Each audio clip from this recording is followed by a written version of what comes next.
a sua alma nessa noite. Tá bom? Livro de Efésios, estamos sem transparência, sem projeção hoje. Vamos fazer a moda antiga. Deixa só a Bíblia aberta para a gente acompanhar ponto por ponto. Livro de Efésios, capítulo 4. Vamos ler a partir do versículo 11. Quem achou pode ficar em pé, por gentileza, para a gente acompanhar o texto aí.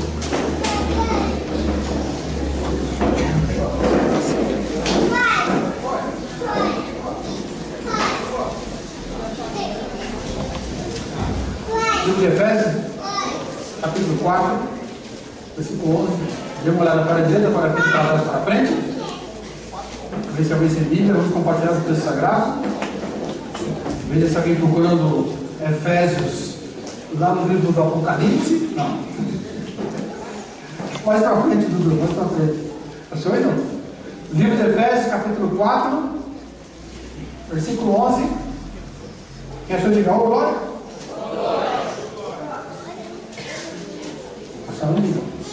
Certinho aí? Diz assim, o verso 11: E ele mesmo concedeu uns para apóstolos, outros para profetas, outros para evangelistas e outros para pastores e mestres. Verso 12: Com vistas ao aperfeiçoamento dos santos, para o desempenho do seu serviço, para a edificação do corpo de Cristo. O verso 13 diz assim: Até que todos cheguemos à unidade da fé e do pleno conhecimento do Filho de Deus, a perfeita estatura do homem perfeito, ou a perfeita varonilidade, à medida da estatura da plenitude de Cristo. Até que todos cheguemos à unidade da fé e do pleno conhecimento do Filho de Deus, a perfeita varonilidade, à medida da estatura da plenitude do Senhor Jesus. Diga amém? Vamos orar mais uma vez, por sua cabeça, feche seus olhos. Pai querido, nos abençoe nesta hora, tirando da nossa alma, do nosso coração, todas as defesas, seja da carne, seja do que for, contra a tua palavra, e pelo teu poder, fala com a gente na tua palavra, para que a nossa vida possa se transformar. Nos ajuda nesta hora, nos dá a graça da iluminação e aplicação da palavra pelo teu Espírito. É o que pedimos em nome de Jesus. Vamos sentar e deixa a Bíblia aberta aí, Paulo, para a gente poder acompanhar. Muito bem. Esta madrugada, eu vi pela 10ª vez o filme Matrix. Quem já assistiu Matrix? Deixa eu ver. Quem conhece esse filme? Quem já viu? Muito bem, Matrix. 10ª vez, mas foi o primeiro que eu consegui ver até o final da história. Eu nunca tinha conseguido acompanhar. E o segundo, número 2 lá, a regravação, sei lá, a continuação, eu também vi umas 10 vezes e não consegui terminar nenhuma, né? Mas consegui terminar a primeira edição, o primeiro episódio, eu consegui assistir essa madrugada. E uma coisa curiosa no filme é que os seres humanos são tratados como se fossem uma espécie de plantação, eles chamam de safras. Então, da mesma maneira que o agricultor, em certo período do ano, ele vai e planta, por exemplo, feijão, esse ano estou plantando uma safra de feijão. E aí, quando chega o segundo semestre, ele troca de feijão para, sei lá, qualquer tipo de grão. Vagem, estou plantando vagem. Aí no ano seguinte ele diz assim: bom, agora neste ano eu vou plantar uma outra safra de feijão com a mesma semente que eu plantei no passado. E mesmo ele plantando no ano uma semente, uma safra de feijão, e no outro ano outra safra de feijão, mesmo sendo a mesma semente, muitas vezes, de acordo com a condição do tempo, de acordo com a condição da terra, de acordo com até a variação de algum detalhe da semente, uma safra fica diferente da outra. Então, às vezes, no ano o feijão é bem forte, ele dá de forma robusta, ele dá de forma abundante, e às vezes a safra é fraquinha, ele é ralo, os grãos são pequenininhos, não presta quase para nada. Então depende da safra. E nesse filme, os seres humanos são tratados como safra. Tem a parte do filme que o cara diz assim: em tal época a gente perdeu praticamente uma safra inteira de plantação, de ser humano. Aqui eles usam o ser humano para o esquema deles. Eu não entendi a história do filme, né? É meio louco, esse cara gosta desse filme aí. Meio louco, mas eles usavam o ser humano para poder alimentar um sistema que eles tinham lá. Eles perderam. Por que eu estou dizendo isso? Porque eu queria, na verdade, gostaria nessa noite de comparar as nossas vidas como se a gente fosse uma espécie de plantação, uma espécie de safra. E no tempo que a gente está vivendo hoje, vamos chamar de safra cristã. Nos tempos que a gente vive hoje, a gente está fazendo parte desse tempo, existe um monte de cristão. E os cristãos, as pessoas que creem em Deus e creem em Jesus, que estão vivendo hoje, não são as mesmas pessoas que creram em Jesus, que se converteram, por exemplo, há 50 anos atrás. A maioria das pessoas que se converteram há 50 anos atrás já estão velhinhas, já morreram. Então, a geração pessoas que vivem hoje o Evangelho, a safra de hoje, então ela é totalmente diferente da safra de 100 anos atrás. Quando os missionários americanos chegaram no Brasil, 100 e poucos anos atrás, trazendo o Evangelho aqui para a América do Sul, eles pensavam o Evangelho de uma maneira bem diferente da gente. Eles tinham uma visão completamente diferente da fé, das coisas espirituais. Era uma safra que tinha sua particularidade, assim como hoje também a nossa safra tem uma particularidade. E sem querer dar um salto muito grande na distância, se você comparar a safra cristã de hoje, as pessoas que creem em Jesus hoje, com a safra cristã de 20 anos atrás, que é pouco tempo atrás, você vai perceber que mesmo a semente sendo a mesma, mesmo o Evangelho sendo o mesmo, e até os contextos não serem assim tão diferentes de 20 anos atrás para hoje a safra cristã ela é muito diferente das safras passadas, e talvez seja até uma safra ruim, se comparada com as outras. Hoje nós somos muito oscilantes, por exemplo. Eu lembro que quando eu era garoto, uns 20 anos atrás, 30 anos atrás, quando eu me converti, uma das músicas que mais fazia sentido para a gente é aquele hino famoso que dizia lá: Castelo Forte é o nosso Deus, blá, blá, blá, blá, blá, não lembro mais a letra, como é que é? Castelo Forte é o nosso Deus, Castelo Forte é o nosso Deus. Ainda que eu perca, estou me vendo aqui na memória, estou lembrando. Ainda que eu perca a vida, perca os bens, perca poder, eu continuo na minha luta com Deus. Então, esse era o hino que a gente cantava quando era garoto.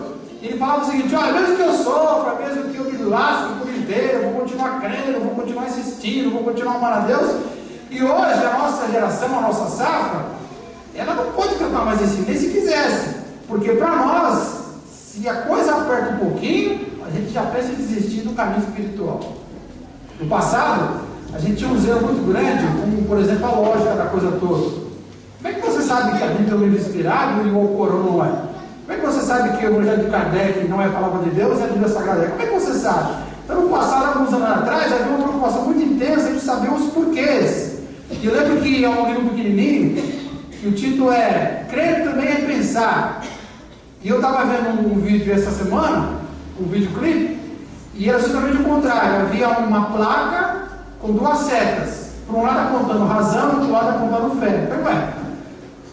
Então, há 20 anos atrás, a gente entendia que se eu estudasse muito, se eu buscasse informação, se eu buscasse conhecimento, eu ia descobrir que a fé, a nossa fé, é a fé mais objetiva, mais científica que existe. Não existe mentira, não existe falácia, não existe engano. Tudo pode ser provado por A mais B, desde o mais essencial, até a ressurreição de Cristo, até a coisa mais simples, que Pedro existiu, por exemplo, pode ser provado, mas hoje não. Hoje as pessoas separaram. Então, a nossa geração, a nossa safra hoje se tornou uma safra muito sentimentalista, muito emocionalista. Então as pessoas, por exemplo, normalmente vão aos cultos, mas buscando um barato diferente, uma emoção diferente. Mas ao mesmo tempo no Play Center, cada vez que a gente vai no Play Center, você busca um brinquedo que você não andou ainda.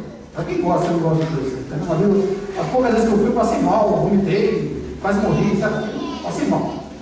Mas tem gente que vai no Play Center e diz: se não tiver um brinquedo mais forte, mais emocionante que a gente tinha no passado, eu não volto mais aqui. E as pessoas às vezes vão ver com presidência buscando uma emoção, ou buscando simplesmente um suprimento imediato de uma necessidade ali palpável, imediata. Eu estou doente, eu preciso de emprego, ou eu preciso de um casal, uma coisa do tipo. Então a gente é muito emocionalista, nós somos até certo ponto corrompidos, porque alguns dos valores que a Bíblia diz que a gente não deve seguir, a gente segue, essa geração, essa safra segue, valores que para nós são importantíssimos, que a palavra não abre mão, e a gente se deixou corromper, porque a gente pratica alguns desses valores no mundo. A gente é uma geração que está presa ao aqui e agora. Os nossos antepassados, quando criam, não se importavam, como diz o vídeo que eu citei para você, de morrer e perder tudo, porque a recompensa deles estava lá no céu. E hoje não, hoje ninguém fala, ninguém pensa, sequer cogita, pensa que se for preciso, morre pela fé. Imagina, não vou morrer, eu quero viver a vida inteira, gozar a vida inteira, e que Jesus me abençoe e pronto. Não se pensa nem em morrer por causa da fé. Para nós, uma coisa inconcebível, que não tem nem como imaginar, é, por exemplo, eu ter que escolher entre Jesus ou a minha vida. Parece que é uma coisa que não tem sentido. Mas alguns anos atrás isso fazia muito e muito sentido. A nossa geração se corrompeu. Se a gente comparar a nossa safra com safras anteriores, é uma safra praticamente perdida, ou quase perdida. E você sabe que às vezes uma palavra negativa, ela vale mais do que 100 palavras positivas. Então, se você hoje for numa lojinha ali, amanhã, segunda-feira, for numa lojinha aqui no conjunto, comprar uma blusa, por exemplo, uma roupa para o acampamento, comprar uma roupa de banho, que minha da minha velhinha, também rasgada. Se você for até ali na lojinha, comprar uma roupinha para usar na piscina, e quando chegar no acampamento a roupinha dissolver, rasgar fácil, quando você voltar, você vai fazer o possível para detonar com aquela lojinha. Todo mundo que for falar, escuta, eu vou comprar uma roupa, você vai fazer questão de dizer, olha, não compra naquela lojinha. A gente sabe que a propaganda negativa, ela tem um poder tremendo. Quando uma coisa é boa para nós, a gente às vezes não fala, mas quando é ruim, a gente faz questão de falar. E essa geração, a nossa safra hoje, a nossa forma de viver o Evangelho hoje, na verdade tem feito uma propaganda negativa do Evangelho.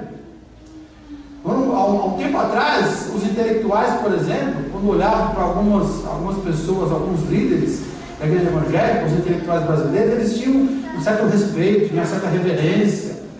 Diziam, olha, você pode falar uns por outros, Ciclano e Beltrano, mas daquele líder cristão você não pode falar, porque aquele camarada é um pensador, e além de ser um pensador, ele tem fé verdadeira, ele tem moralidade na íntegra na sua vida, ele tem uma vida intocável. Mas hoje, os nossos grandes líderes são verdadeiros analfabetos da palavra. Eu também vou dizer isso, mas a maioria dos líderes cristãos hoje não se quer nem a Bíblia direito, em outra língua que não seja o português. Para quem estuda com a Bíblia sabe que só o português não dá, e às vezes nem em português não sabe ler direito. É o conhecimento que salva? Claro que não, é a fé. Mas a fé vem pelo ouvir. A gente ouve, a gente pensa, a gente entende, aí a gente se converte, aí a nossa fé cresce. Mas se o nosso fundamento está errado, a fé está errada. E se a gente não entende, a fé pode ser poderosa, mas não faz nada em nossas vidas. Então, hoje, há pessoas que olham para os líderes cristãos e olham para nós e dizem, puxa, esse pessoal aí, se ser cristão é ser conversão, é melhor a gente continuar macumbeiro, é melhor a gente continuar carismático, é melhor a gente continuar ateu do que ser conversão. A pergunta é, se eu estou sendo até bem delicado, fazendo uma comparação da geração de hoje com a geração do passado, não tem nada pior dizer assim, antigamente era bom, né? É uma coisa chata dizer isso, como diz o velho Salomão, né? Salomão diz assim, é loucura você dizer que os tempos antigos é que eram bons e hoje eram bons e hoje são ruins. É bobagem. É muito ruim dizer isso, é chato dizer isso. Mas se eu estou dizendo isso, a pergunta é, por que então, ao invés de progredir e melhorar, com as facilidades do Evangelho que a gente tem hoje, por que a coisa foi diminuindo? Por que hoje a vida que a gente vive é inferior, espiritualmente falando, a dos nossos antepassados, sendo que hoje tinha tudo para ser mais fácil? Por que a nossa safra de hoje ela é inferior à safra anterior? Porque a gente está numa descendente, num crescente descendente que a gente não sabe onde vai parar. Por quê? A resposta, eu vou te mostrar no texto que a gente leu, está no fato de que hoje a fé está presa a duas coisas, ao templo e ao culto. A fé raramente extrapola essa estrutura, esse binômio, tempo, culto, tempo. Por quê? Porque o Evangelho para nós, da nossa geração agora, ele foi ministrado, só uma parte dele, foi ministrado de forma incompleta. Olha só se você deixou aí. O Evangelho que a gente vive hoje foi ministrado para nós, não de forma completa, mas de forma incompleta, faltou alguns pedaços. No verso 13, por incrível que pareça, a palavra diz assim que nos mostra que há uma expectativa, e eu acho que mais do que uma expectativa, até uma promessa dizendo que até que todos cheguemos até a unidade da fé e ao pleno conhecimento do Filho de Deus. Olha, e então uma palavra que eu usava, até que todos cheguemos à perfeita estatura de Cristo. Parece ser exatamente o contrário que a gente está dizendo.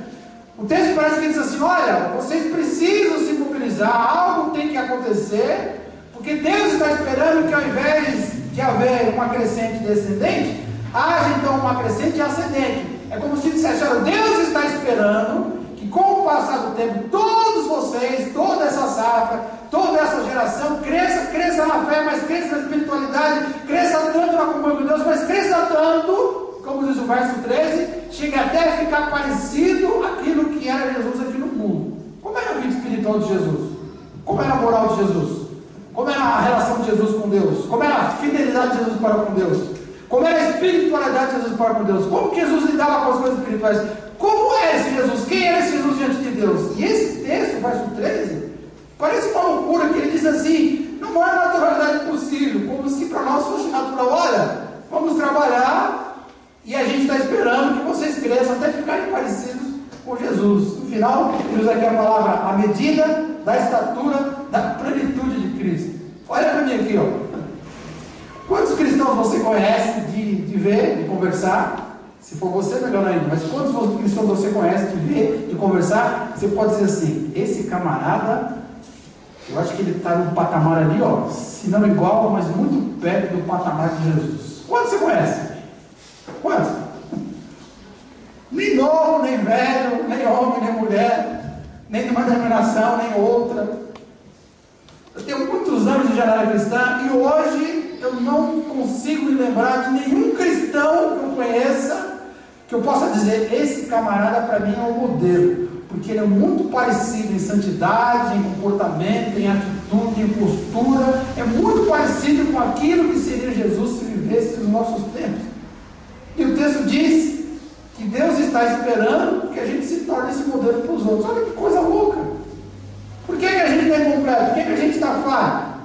Porque o Evangelho foi ministrado para essa geração de forma incompleta. Uma parte foi ministrada e outra não. Verso 11 diz que Deus concedeu, mais ou menos na metade do verso 11, alguns para serem evangelistas. Significa, olha para mim aqui, ó, que Deus pegou algumas pessoas e falou assim, ó, você vai ser um sujeito que vai mostrar para os outros sujeitos, para as outras pessoas, de que o Evangelho é a verdade, ponto final.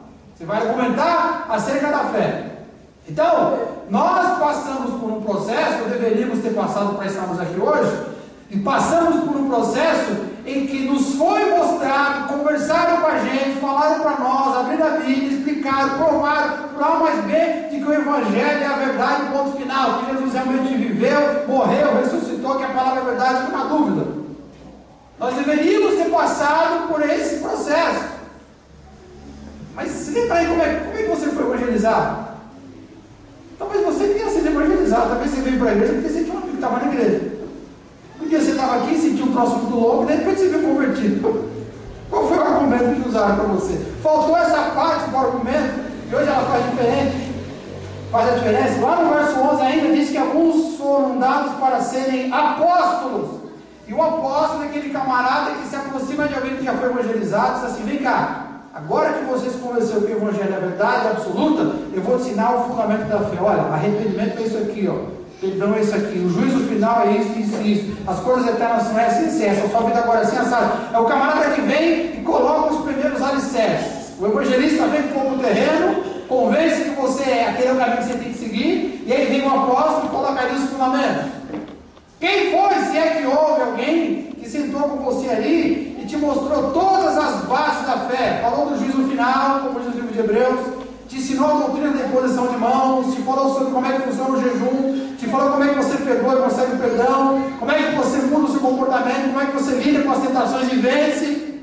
Quem foi que lançou os alicerces? Talvez uma boa parte de nós aqui, ó, ouviu uma coisa ou outra, um culto, por exemplo, talvez uma sala de aula, um ou outro, alguma coisa ou outra. Mas a maioria de nós aqui praticamente passou isento dessa parte, dessa etapa. Não houve nenhum apóstolo em nossas vidas que nos tivesse dado ali um fundamento, como diz o texto, por isso o Evangelho foi dado incompleto. Ainda lá no verso 11, quase lá no finalzinho, diz que alguns foram dados para nós para serem mestres. Talvez você até tenha ouvido os primeiros alicerces da fé, mas as coisas mais profundas, mais detalhadas, sobre como, por exemplo, ser cheio do Espírito Santo, como lidar com os demônios que estão ao nosso redor, como lidar com a força espiritual do mal, ou seja, aquela doutrina que você pega em segundo lugar, mas que é fundamental para a sua vida. Será que você teve alguém que te ensinou de forma particular isso? Aí eu vi alguma coisa na igreja uma vez. Quando? De que maneira? Está anotado onde? Você lembra qual era a base? Alguns de nós aqui, ou boa parte de nós, pulou também essa etapa. No verso 11, aí na metade diz que outros foram dados para serem profetas. E o profeta aqui é aquele que fala a palavra com você e te motiva, que te anima, te dá conforto e te leva à prática. Ou seja, quando for que você teve alguém do seu lado, não só no culto, mas do seu lado, que na hora que você estava triste te animava, dizia, olha, você tem que fazer isso e tem que fazer, e pronto, e te dá pro gás e você ir fazer as coisas. Ou quando você tinha uma perda, alguém encostava em você, te consolava e estava ali, quando foi? Talvez uma vez ou outra. Mas será que foi completo isso? No final do verso 11, fala aí dos pastores. Uns foram dados para profetas, evangelistas, mestres, etc. E fala também dos pastores. Quem é o pastor? O que você falou para ele depois de apóstolo, depois de evangelista, de mestre? Você falou o quê? É o supervisor. Quem de nós aqui pode dizer até com orgulho, olha, nos 5 primeiros anos da minha vida espiritual, tinha um cara que estava do meu lado o tempo todo. Era um camarada mais velho na fé do que eu, mais experiente do que eu. Muitas vezes não me ensinava, muitas vezes ele não me repreendia, muitas vezes não argumentava comigo, e tudo isso outras pessoas fizeram, mas ele estava junto comigo, sempre observando no momento que eu estava, ele estava do meu lado, fazendo companhia para mim. Quando eu ficava um dia sem ir para a igreja, ele passava na minha casa, ou quando eu estava meio derrubado, ele me veio, eu às vezes chamava para na casa dele. Quantos de nós aqui teve um privilégio desse, ter alguém do lado ali, ó, alguém te conhecer pelo nome? Quando eu cheguei aqui na igreja, eu conhecia tudo pelo nome, né? Hoje eu já não lembro mais nem do meu nome direito, quanto mais dos outros. Né? Que privilégio ter alguém do lado ali que realmente está supervisionando, está de olho. Qualquer coisa, aquele cara que diz assim, qualquer coisa eu estou aqui, mas não é só por falar, ele está ali mesmo. Muitos de nós aqui passam batido nesse processo. Aí o que aconteceu?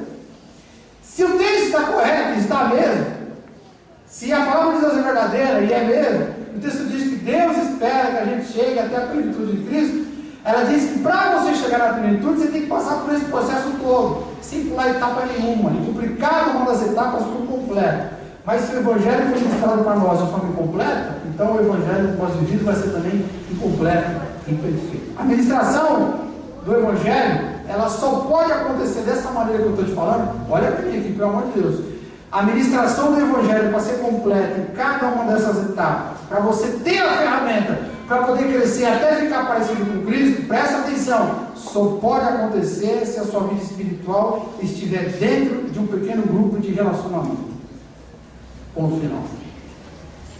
Você não vai encontrar em nenhum lugar da Bíblia onde haja um homem de Deus chamado por Deus que era pecador e se arrependeu, depois se tornou poderoso no amor de Deus, para esse cara andar sozinho. Em nenhum lugar. Sempre esse cara vai estar perto de outras pessoas, 2 ou 3 ou 4 pessoas pelo menos ali perto dele. O Novo Testamento está cheio de exemplos, o Velho Testamento mais ainda. Os profetas, cada um deles deixava um sucessor e o cara andava pelo tempo todo. Cada rei tinha lá um sacerdote que ficava do lado dele o tempo todo, mais uma equipe espiritual. No Novo Testamento, Jesus com os 12, depois Pedro, Paulo, cada um tinha um grupo de pessoas ali perto dele. Todos os homens de Deus que foram poderosos na fé, que cresceram até ficarem parecidos com Jesus, eles tinham um grupo de relacionamento espiritual, um grupo que cuidava da sua vida espiritual. E aí eu vou ser mais ousado ainda. Vou dizer o seguinte: se você não participa de um grupo de relacionamento espiritual, de supervisão pastoral, sei lá como é que você quer chamar, grupo pastoral, célula, pequeno grupo, não importa. Se você não participa de um grupo espiritual, de apoio espiritual, onde você está ali, como eu disse semana passada, prestando contas, o evangelho que você vai viver com certeza vai ser incompleto. E se o evangelho que você vive é incompleto, então você nunca vai chegar a ficar parecido com Cristo. Vai fazer parte eternamente dessa geração meia alheia ao evangelho. Evangelho parcial, evangelho de igreja. Templo, culto, templo. Fora isso não acontece absolutamente mais nada. Vamos lá no verso 12. Verso 12. Diz que essa ministração ela foi dada com vistas ao aperfeiçoamento dos santos. Você tira uma caneta, risca aí a palavra aperfeiçoamento dos santos. Santos são as pessoas que creem em Jesus. Essa administração completa que a gente teve que ter recebido, que só pode ser recebida num pequeno grupo, essa administração, diz o texto aqui, ela foi dada com objetivo. E aqui a palavra usada é a palavra aperfeiçoamento. Significa capacitação, e na língua original tem um sentido mais amplo, ou seja, alguma coisa que vai te dar as ferramentas, todas as ferramentas que você precisar. É como se alguém pudesse ver o futuro e pudesse antever tudo aquilo que você vai enfrentar e no momento tivesse todas as ferramentas para você enfrentar toda e qualquer situação. Olha como o original é mais profundo. O texto está dizendo que a administração completa do Evangelho nos é dada para que a gente seja capacitado para todas as situações da vida. E a gente só pode receber essa capacitação para a vida se for dentro de um relacionamento de um pequeno grupo. Vou te dar um exemplo, porque eu acredito nisso. Por que um pequeno grupo vai gerar essa capacitação na minha vida? Por que só ele e não mais ninguém? Você com certeza tem uma família. Se você faz uma coisa errada, o que a sua família faz com você? Diz aí. Se você chega em casa lá com os bolsos cheios de droga e seu pai e sua mãe descobrem, o que você faz? O que ele faz? Se o marido que tem uma família, a mulher descobre que ele tem uma amante, o que ela faz com ele? Não, mata ele. O que ela faz? Se a mulher estoura o cartão de crédito do marido e faz uma coisa errada, o que o marido faz com ela? O que acontece para a gente ter um problema aqui na nossa família? Descobriu que eu tenho a boca suja. Minha mãe descobriu, meu pai descobriu, minha mulher viu, a mulher fofoqueira, o marido descobriu, os filhos descobriram, sei lá, qualquer podre meu foi descoberto ali na minha família. Como é que minha família lida com isso? Bom, minha família vai lutar, vai fazer o possível para me ajudar, claro. Se é minha família, vai fazer o possível. E não existe nada que haja em mim, que mais cedo ou mais tarde, minha família não descubra. Afinal, eles convivem comigo. No pequeno grupo é a mesma coisa. Você convive com aquele grupo ali com alguma frequência, e muitas vezes, até eu disse falar isso, mas muitas vezes os caras se abrem mais, eles falam mais, eles têm mais transparência no pequeno grupo do que na própria família. Muitas vezes o cara fala mais as coisas erradas que ele faz, ele é mais transparente no grupo do que com a família. Às vezes o pequeno grupo sabe mais do camarada do que a própria mãe, o pai, a marido, a mulher, seja quem for. Bom, o pequeno grupo também descobre. Por isso que o pequeno grupo é uma ferramenta importante para transformar minha vida, capacitar minha vida. Tem uma diferença do pequeno grupo com a família. Se, por exemplo, eu descobrir que a minha esposa arrumou um amante, como é que você acha que eu vou lidar com o problema com ela? Me fala. De forma sábia? De forma prudente? De forma ponderada? Equilibrada? Como você acha que eu vou lidar com isso? Descobri que a Sueli sai do banho para fazer ginástica e se encontra com a amante toda sexta-feira. Como é que eu vou lidar com isso? Me fala. Oi. Você acha que eu vou ter alguma isenção emocional? Você acha que eu consigo conversar com ela, pelo menos eu poder descobrir de forma assim, tranquila, como se conversasse com um estranho que está voltando um pecado para mim? Sim ou não? Não. Mas, no pequeno grupo, quando alguém descobre um podre meu, aí os caras têm isenção emocional. Olha que diferença, hein? Olha para mim aqui, ó. Há problemas na minha vida que tem que ser resolvidos, que nem a minha família tem capacidade de me ajudar. Mas o pequeno grupo, como diz a palavra, esse pode me ajudar para que eu fique perfeito naquela área. Porque o pequeno grupo tem isenção emocional para poder lidar com aquele problema. E não tem como você resolver alguns problemas da sua vida sem essa isenção emocional. E às vezes nem a família pode me ajudar. Mas se eu convivo com um grupo de pessoas que estão lá justamente para aquilo, para me capacitar para toda a situação da vida, e ali, como uma família, eles descobrem o meu problema, eles conseguem me ajudar, conseguem me orientar, porque além de conhecer a mim, de saber o que está acontecendo, eles têm isenção ali emocional. Lá no verso 12 ainda, diz que foi dado também para o desempenho do serviço. A palavra diz de que Deus espera que a gente cresça até a gente ficar parecido com Jesus. Para isso o Evangelho tem que ser ministrado de forma completa. E para o ministério, para o Evangelho ser ministrado de forma completa, o apóstolo tem que funcionar, o ensino, o apostolado tem que funcionar, o ensino tem que funcionar, a profecia tem que funcionar. No nosso caso parece que não funciona muito bem, mas deveria ter funcionado. Mas se a gente participa de um pequeno grupo, funciona, porque ali sempre vai ter alguém que vai nos ajudar e o grupo sempre tem a tendência de ser complexo. Ou seja, nem todo mundo ali vai ter o mesmo dom. Então, um tem um dom, outro tem outro. E se você às vezes está na igreja, por exemplo, e você tem uma capacidade de fazer aconselhamento, Deus te dá uma habilidade de ouvir as pessoas.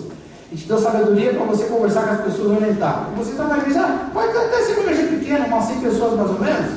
É muito provável que você passe alguns anos sem ninguém saber que você tem ali aquela capacidade para ajudar outras pessoas aconselhando. Mas se eu participo de um grupo pequeno, 5, 6 pessoas, naturalmente aquela minha habilidade vai vir à tona. Naturalmente aquela minha habilidade de ajudar outras pessoas, não só vai vir à tona, vão descobrir que eu tenho habilidade, como as pessoas vão me motivar a fazer aquilo. E se por acaso, não sei se é o seu caso, né? Se por acaso você tem um dom especial e você não está fazendo nada na igreja, nada fora da igreja para ajudar as pessoas, e você participa do pequeno grupo, sabe o que vai acontecer com você? Os caras vão começar a te pressionar, igual fizeram com o Ricardo aqui, ó. Vão começar a te pressionar. Escuta, você tem esse dom, tem essa habilidade, por que você não ajuda as pessoas? O texto diz que foi dado para o desempenho do serviço. A palavra serviço aqui é a palavra diaconia, daí que vem a expressão diaconato, diáconos, né? E diaconia significa servir as pessoas, literalmente, em qualquer necessidade que as pessoas tenham. Então, se eu posso entrar numa igreja, posso ficar 3, 4, 5 anos dentro de uma igreja. E eu posso passar esses 3, 4, 5 anos dentro de uma igreja sem ajudar absolutamente ninguém. E se eu não ajudo, se eu não sirvo absolutamente ninguém, eu nunca vou chegar a me tornar uma pessoa madura igual Jesus era. Mas se eu participo de um pequeno grupo de relacionamento, ele não só vai haver a oportunidade de de eu poder estar servindo aquelas pessoas, ainda que na igreja não haja, mas eu pretendo no grupo A, como vai ter também uma motivação, um ano até certo ponto, até mesmo uma cobrança para que eu faça aquele trabalho. Lá no verso 11 ainda, diz que essa administração foi dada para a edificação do corpo de Cristo. Olha para mim aqui, ó. O corpo de Cristo é uma ilustração. A expressão corpo de Cristo é uma simbologia. O que está dizendo aqui? O corpo de Cristo é uma simbologia para a igreja de Cristo. É como o namorado chama a namorada de meu amor. O que é seu amor? Ah, sua namorada, desculpa, entendi. Da mesma maneira que o namorado chama a namorada de meu amor, a Bíblia muitas vezes fala que a igreja de Cristo é o corpo de Cristo, ou a menina dos olhos. É uma simbologia. Quem são as pessoas que fazem parte do corpo de Cristo, da igreja de Cristo? Presta atenção. Primeiro, as pessoas que se arrependeram de verdade dos seus pecados. Hoje em dia, há muitas pessoas presentes nas igrejas que jamais se arrependeram dos seus pecados. E pior ainda, há algumas pessoas que frequentam as igrejas e que dizem com a boca cheia de que nunca se arrependeram de nada. Quem são aqueles que fazem parte da igreja de Cristo? Primeiro, as pessoas que arrependeram de verdade dos seus pecados e colocaram sua fé em Jesus. Segundo, as pessoas cujo comportamento, depois que se arrependeram e colocaram a fé em Jesus, cujo comportamento está marcado pela maneira de viver que Jesus ensinou. Por exemplo, Jesus ensinou a falar a verdade. Se o comportamento da pessoa é não falar a verdade, então o comportamento dela não está direcionado, não está pautado com o ensino de Cristo. Então, quem são as pessoas que fazem parte da igreja? Os que se arrependeram e creram, e aqueles que têm um comportamento marcado pelos princípios cristãos. E terceiro, quem é que faz parte de verdade da igreja de Cristo? Não só que se arrependeram, não só aquelas pessoas cujo comportamento está de acordo com a vontade de Deus, com os princípios cristãos, mas aquele que permanece constante, insistentemente, teimando, trabalhando, lutando para sempre fazer a coisa certa e não a coisa errada. Ele cai uma vez, mas sobe duas. Cai uma, mas se levanta duas. Cai mais uma, se levanta três. É o cara que não insiste em melhorar. Ele vai crescendo, vai crescendo, vai crescendo, vai crescendo. Ele vai se empenhando, ele vai se esforçando para sempre chegar onde Deus quer que ele chegue. Ele não desiste nunca. Se uma dessas três características falta na vida de uma pessoa, ela tem que pensar seriamente se ela faz parte de verdade do corpo espiritual de Cristo. Pode até ser membro no papel, vai constando no rol de membros de uma igreja, mas ela tem que pensar se realmente ela faz parte do corpo de Cristo. A palavra edificação do corpo de Cristo, que está no verso 12, a palavra edificação significa construção, ou desenvolvimento, ou geração, criação. Então, traduzindo é o seguinte, a administração do Evangelho tem que ser completa para que haja, para que seja criada, para que seja construída, para que seja desenvolvida, seja gerada uma igreja verdadeira, para a edificação do corpo de Cristo. Para que a igreja exista de verdade, não a igreja que a gente acha que é a igreja que a gente vê, ou que está ali no rol de membros, mas a igreja no mundo espiritual que existe mesmo, que tem essas três características, que se arrependeu, que segue a Cristo, que persevera. Para que essa igreja exista, é preciso que haja uma administração completa. E por que muitas igrejas, embora cheias, espiritualmente estão vazias? Porque a administração foi incompleta. Há número de pessoas que se autodenominam igreja, mas que no fundo não fazem parte da construção chamada igreja. E só dentro de um grupo de relacionamento é que pode surgir igreja de verdade. Cuidado agora, hein? Se você não participa ativamente de um grupo de pessoas que trabalha com a sua vida para que você de fato se arrependa sempre que comete um pecado, para que você continue crendo, para que você continue lutando para seguir o padrão moral, ético e espiritual de Jesus, para que você continue crescendo, se não existe um grupo de pessoas do qual você faz parte, que está constantemente ali te bombardeando, te animando, te motivando para você crescer nesse sentido, então muito provavelmente você ainda não faça parte do corpo de Cristo espiritualmente falando. Por que o pequeno grupo consegue fazer isso? Porque lá no grupo os caras se motivam. Se você tem um pecado para vencer, está com a dificuldade, você conta no grupo, o grupo sabe, os caras te motivam. E se você não conta, os caras percebem e descobrem, os caras te apertam e te motivam. E depois que você está lutando para vencer aquele pecado que você venceu no passado e agora está querendo voltar, os caras te ajudam, os caras oram com você, intercedem com você, te ajudam, te apoiam, te motivam, e você continua tentando. E se depois que você venceu aquele problema, de repente você cai num outro problema, os caras estão ali para te lembrar que você é cristão, que você tem que seguir o padrão de Jesus. Não tem como você participar de um grupo sem que você tenha que prestar contas o tempo todo, porque sempre vai ter alguém fungando ali no seu cangote. Mas a maioria das pessoas hoje estão presas ao templo e ao culto. É muito fácil eu vir à igreja todo domingo, ouvir aquilo que vai ser falado aqui na frente, que vai ser pregado, vai ser contado, ouvir algumas músicas, cantar junto com as pessoas e pronto, acabou para casa. E achando que sou cristão. E achando que posso ficar maduro. E eu posso ficar nisso a vida inteira. Hoje existe um apelo tremendo para que você pense assim, ó, não existe vida cristã e não seja fora da igreja, no templo. Você tem que estar no templo, no culto de tal hora, naquele dia, naquele horário. Você tem que cultuar Deus? É claro. Mas a vida cristã vai mais do que cultuar Deus uns com os outros. Aliás, é muito mais do que isso.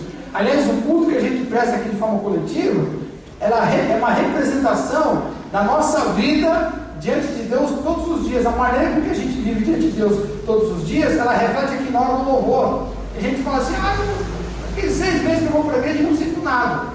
Muito provavelmente, durante todo o dia, a semana inteira, durante aqueles 6 meses, essa pessoa não está dando a mínima para Deus, quer sentir alguma coisa no culto, como se fosse um presente. Faz 6 meses que eu vou no presente todo final de semana e não sinto nada. Então é um presente, é mais para sentir alguma coisa lá. A vida espiritual é muito mais do que tempo. Quando Jesus morreu e ressuscitou, ele acabou com a centralidade no tempo. Tudo era no tempo. E diz a Bíblia que quando Jesus morreu e ressuscitou, o véu que separava o santo lugar, onde ficava o povo lá, foi rasgado de cima até embaixo. Quer dizer, a presença de Deus não está mais contida no lugar. E hoje parece que a gente quer centrar tudo no templo, na igreja, no templo, nas paredes, nas 4 paredes. Evangelho é vida, e vida se vive no dia a dia. Se você participa de um pequeno grupo, ali você tem que prestar conta do seu dia a dia. E se você não participa do grupo, o seu dia a dia ninguém sabe. Deus fala com você, e como o Espírito tem um cavaleiro, ele vai falando, ele vai falando, ele vai falando, e se você não está ouvindo, como diz a palavra, tem um calo na sua consciência, e a gente sabe que quando cria o calo, depois a vida não dói mais, porque cria um calo. A gente precisa de alguém apertando a gente. Eu vou terminar dizendo só o seguinte. Esse final de semana a gente vai viajar, e como eu disse aqui na sexta-feira, a gente vai viajar para um acampamento cujo tema é reavivamento espiritual. E é curioso a gente fazer um acampamento e colocar como tema o reavivamento espiritual. Para nós não era nem para colocar o tema reavivamento espiritual. Aliás, a palavra reavivamento para nós não deveria existir. Porque um dia eu estava morto, como diz a palavra. Jesus me trouxe a vida, então me tornei vivo. E se eu me tornei vivo um dia, por que eu preciso me reavivar de novo? O que aconteceu comigo? O que aconteceu foi que eu perdi a oportunidade de ser cuidado por alguém. Eu vivo independente, eu ando sozinho, eu tomo decisões sozinho, eu faço trabalho sozinho, eu ando sozinho. Ninguém me ajuda espiritualmente, eu estou isolado. E às vezes no meio de 200 pessoas. Eu congrego num lugar com 200 pessoas, mas na verdade eu vivo isolado. Então agora eu estou achando que eu estou precisando de um reavivamento. Eu acho que não é só 1 ou 2 pessoas. Eu acho que a safra inteira está quase perdida. Quase perdida. Eu digo quase, porque a palavra está dizendo que há uma promessa. É mais do que uma expectativa de Deus, é uma promessa de que se o Evangelho for plantado de forma completa, então a gente vai crescer até chegar na estatura de Cristo. Se o Evangelho não foi plantado, todas as bases não foram plantadas de forma completa na sua vida, então dentro de um pequeno grupo, você vai ter a oportunidade de ter essas bases trabalhadas. Aquilo que faltou na construção do Evangelho na sua vida, um pequeno grupo vai ser restaurado. Aí você pode crescer de novo. Ao invés de a gente ser um exemplo negativo, propaganda negativa do Evangelho, a gente vai se tornar um exemplo positivo. As pessoas vão olhar para nós e vão dizer, puxa, eu cresci igual esse cara aqui. Qual o segredo? O segredo é que eu não ando sozinho. O segredo é que eu ministro num grupo pequeno, o grupo ministra em mim. O segredo é que eu tenho uma família espiritual que cuida de mim, eu cuido dele. O segredo é que nada passa batido.